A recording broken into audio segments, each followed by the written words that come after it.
লেবাননে ইসরায়েলের চলমান আগ্রাসনের জেরে হুমকির মুখে যুক্তরাষ্ট্র ইরান সমঝোতা স্মারকের ভবিষ্যৎ। সুইজারল্যান্ডে নির্ধারিত উচ্চ পর্যায়ের বৈঠক স্থগিত করেছে ইরান। কারণ হিসেবে জানিয়েছে, লেবাননে ইসরায়েলের সামরিক অভিযানের কারণেই এই সিদ্ধান্ত। যদিও মধ্যস্থতাকারীদের মাধ্যমে আলোচনা চালাচ্ছে তেহরান। এক পর্যায়ে জেনেভায় পূর্ব নির্ধারিত সফর বাতিল করেন মার্কিন ভাইস প্রেসিডেন্ট জেডি ভ্যান্সও। এখন প্রশ্ন উঠছে, ট্রাম্প প্রশাসনের সবচেয়ে আলোচিত কূটনৈতিক অর্জন কি শুরুতেই হোঁচট খেল? ইরান যুক্তরাষ্ট্রের সংঘাত বন্ধে শুক্রবার সুইজারল্যান্ডের বুর্গেনস্টক রিসর্টে দেশ দুটির প্রতিনিধি দলের বৈঠক হওয়ার কথা থাকলেও শেষ মুহূর্তে সেই বৈঠক স্থগিত হওয়ার ঘোষণা দেয় সুইস পররাষ্ট্র মন্ত্রণালয়। বৈঠকে মূলত যুদ্ধবিরতি চুক্তির বাস্তবায়ন, নিরাপত্তা ব্যবস্থা এবং পরবর্তী 60 দিনের আলোচনার রূপরেখা চূড়ান্ত হওয়ার কথা ছিল।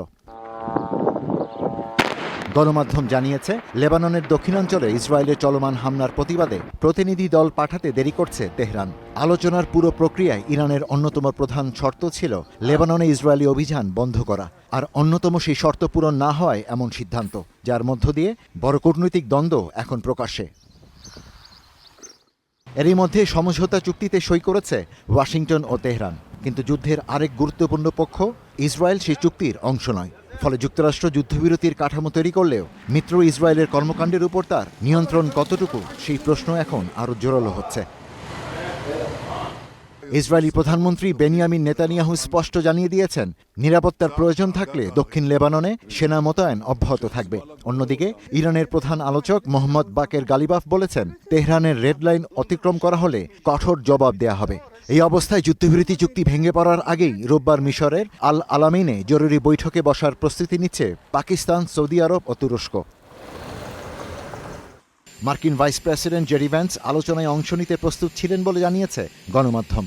সাংবাদিক দল থেকে শুরু করে হোয়াইট হাউসের কর্মকর্তারাও সুইজারল্যান্ডে পৌঁছানোর প্রস্তুতি নিয়েছিলেন, কিন্তু শেষ মুহূর্তে সফর বাতিল করতে হয়েছে।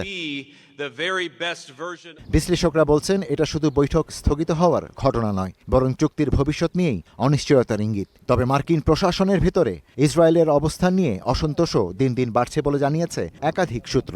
এমন পরিস্থিতিতে জেডি ভ্যান্স প্রকাশ্যে ইসরায়েলের সমালোচনা করেছেন, যা ওয়াশিংটন তেল আবিব সম্পর্কে নতুন ধরনের টানাপোড়েনের ইঙ্গিত দিচ্ছে বলে মনে করেন বিশ্লেষকরা।